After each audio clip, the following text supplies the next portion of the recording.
Yo, hey everybody. Molo Sanbonani, hello, how's it? Shalom. Goedendag. Welkom naar vlog 45 of 45. Is dit die rechte manier om te zeggen 45 in Afrikaans? Welcome guys to vlog 45. It'll be a relatively quick one because it stems from a tweet I put out a day ago or so, or rather on the day when level 2 regulations were announced, and people lost their minds. As you know, let me walk that back. It wasn't people per se. I shouldn't say it in a very general way. People lost their minds. No.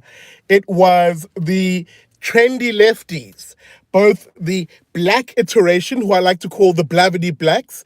You know, these people who trade on their black skin, their blackness, they'll say, and view through that racial lens, their lives through a leftist lens, through a black lens, they'll argue, the Blavity Blacks. And on the other coin of people who lost their minds are the social justice warrior whites, these SJW whites, these annoying, infuriating white people who think their whole existence is about apologizing for being white to black people. They self-flagellate in public, hoping that, we black folk will be like, oh, well done, dear white person. Look at you. You're fantastic. You admit your whiteness and the guilt that comes with it. It's absolute nonsense, man. It's absolute nonsense. I laugh at these people. I genuinely laugh at these people because it is these two groupings of individuals who virtue signal their wokeness, their left-leaning agenda. It is these two distinct groupings, specifically the white ones, who took exception to a tweet I did, as I mentioned a day ago, where I basically said, the permits are the new Dompas, hashtag level 2 restrictions. And I meant it when I said that. I didn't stutter. I didn't make an error. It's exactly what I said. It is a like for like comparison, with the only difference of the Dompas, a system used by the former regime, the Apartheid regime. The only difference between that Dompas and today's permitting regime that is being introduced by ANC Nats is that there's no necessarily overt racial component to it. So where the Dompas was something given and forced really on black South Africans for them to carry around as a permit system that tells them where they can and can't be and at what times they can be, where the Dompas had that racial element to it, today's permitting regime is designed in a non-racial way, which is tragic. In the one time the ANC is non-racial, it's introducing a system that was used by its previous regime. Because you can bet your bottom dollar, the permitting regime that is being introduced by the ANC, that is trying to force on society, has every intention of limiting your freedoms, just like a Dompas would have to a black individual under apartheid. That is the be-all, end-all of that comparison and why it is apt. It is very apt. It is politicians trying to enforce their will of telling you, a free individual, where you can and where you can't be, and what time you can and can't be in a certain public space. Facts. But of course, they ignore that. They ignore that comparison in order to go down these asinine arguments of, how can you say the permit for the curfew is the same as the Dompas because it doesn't use race, blah, blah, blah, blah, blah, blah, blah. Idiot, it's still a permit forcing an individual, forcing them to be in a certain place or not to be in a certain time. Not to be in a certain place and not to be in a certain place and not to be in a certain place in a given time dictated to us by the state. It is a restriction of your actual freedoms.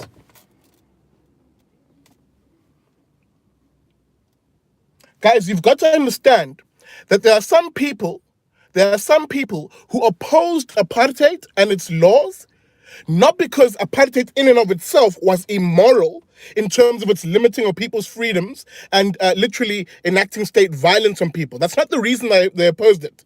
They opposed it only because it chose a certain race to do those same things.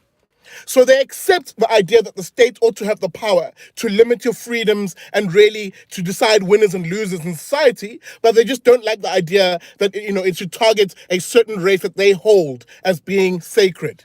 In this case, black people. There is a danger to people like that. There is a danger to people like that.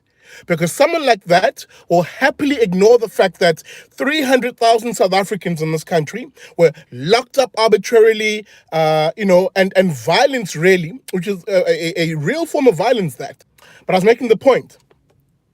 Sorry, I made a point. Sorry, I got a call and I got a little cut off. They ignore the violence of the ANC regime, of locking up 300,000 people, of soldiers, cops, militarized on the street, beating up people, making them do frog marches, humiliating them. They ignore that only because they can make the argument in their heads to justify it and say, well, at least it isn't apartheid, doing it on the basis of race. That person is incredibly dangerous. That person who literally does that, the mental gymnastics required to do that, is an incredibly dangerous person.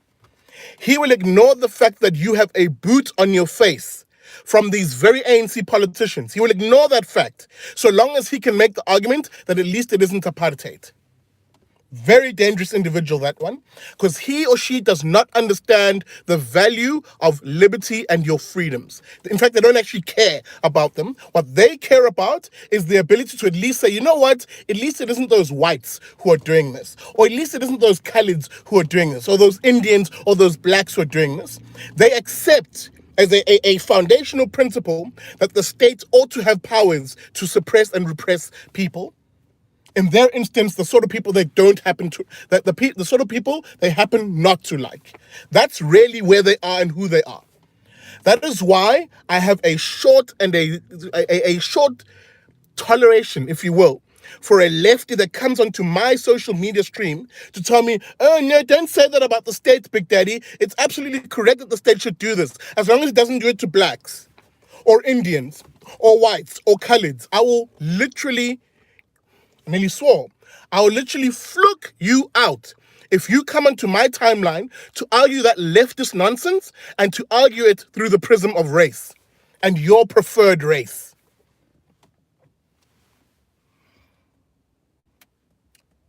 Because you cannot tell me, you cannot tell me that this state has not been violent to ordinary South Africans as it tries to enact the similar policy approach of yesteryear regimes like apartheid and colonialism.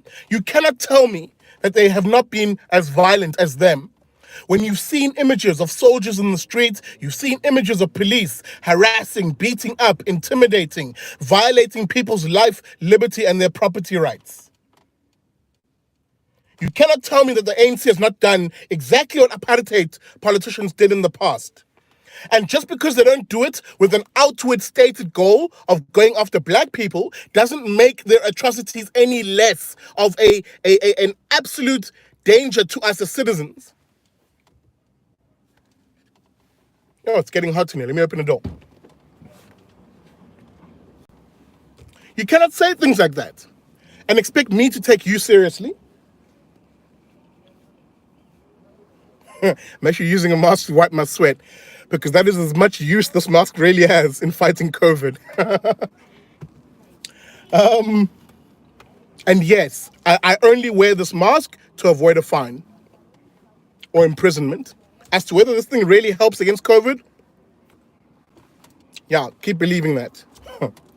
But let me not digress. And I did say this will be a short one. And let me summate, perhaps. There is a real danger to listening to lefties because the very nature of their argument is implicitly the acceptance that the state should enact violence on people.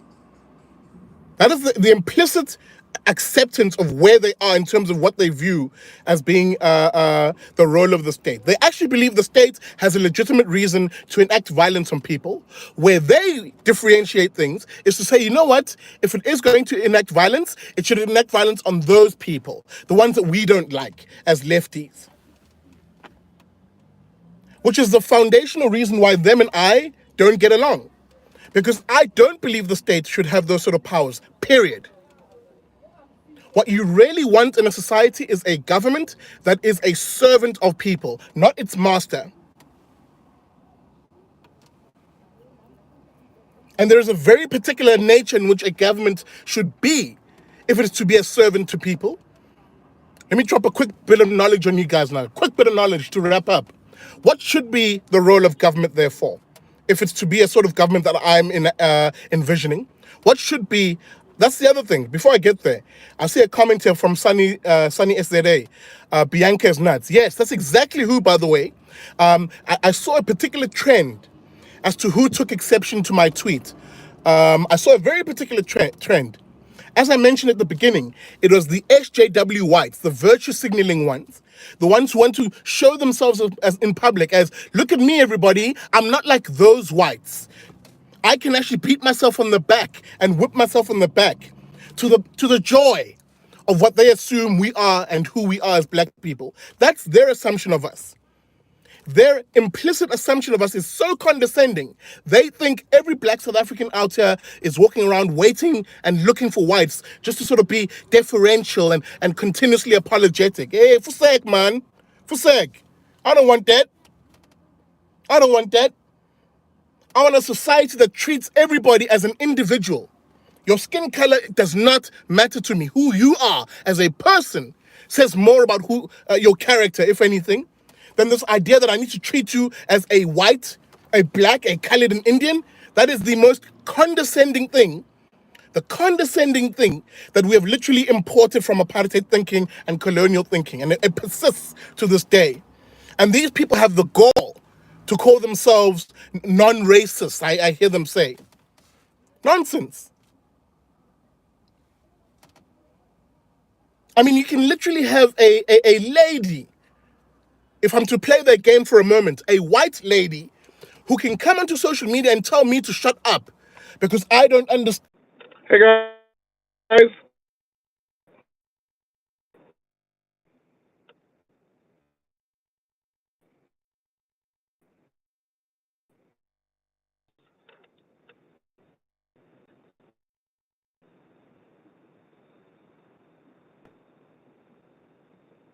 Yo, I think I'm back.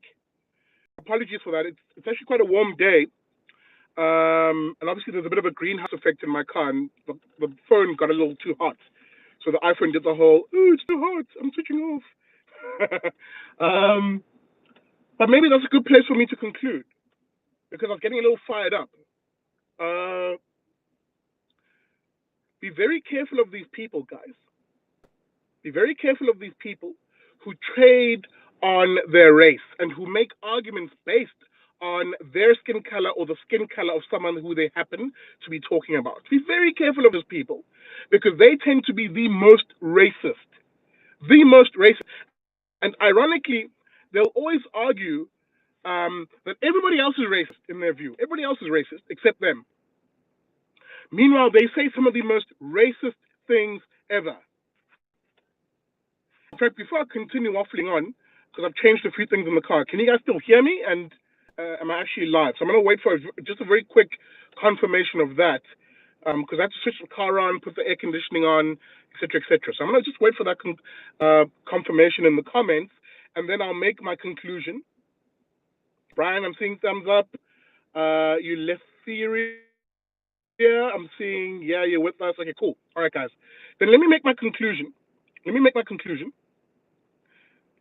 It's been fascinating to see who it is exactly who can say some of the most racist things to me, and justify it and do the mental gymnastics in their head to say, well, I'm not being racist to him because I happen to be a trendy lady.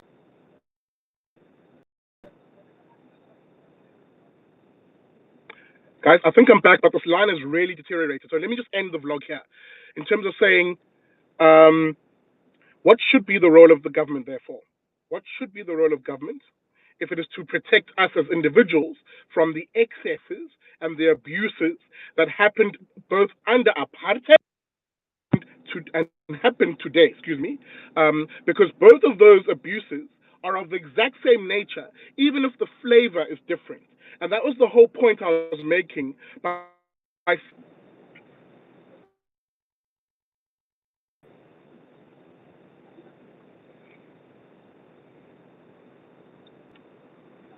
yo guys, yo. All right, really bad line. Let me actually end the vlog here, and maybe let me do a part two to vlog 45, where I therefore discuss what government should look like, so that we can avoid the racial abuse and the racial lens in which politicians can then abuse state power. So I'm going to end the vlog here because I think I've made my point, at least 80% of my point. But I do want to at least have a conversation of what government should look like very briefly. So I'm going to have a vlog part two when I have a more stable line where I explain this. But as I said, remember tonight, 7 p.m., the Big Daddy Liberty Show. I have David Ansara from the Center of Risk Analysis. Excellent show. So look forward to that and have that conversation tonight. Guys, look forward to part two. It'll probably be a bit late once I have a more stable line. In that case, cheers, see you later, and remember, never trust a damn commie.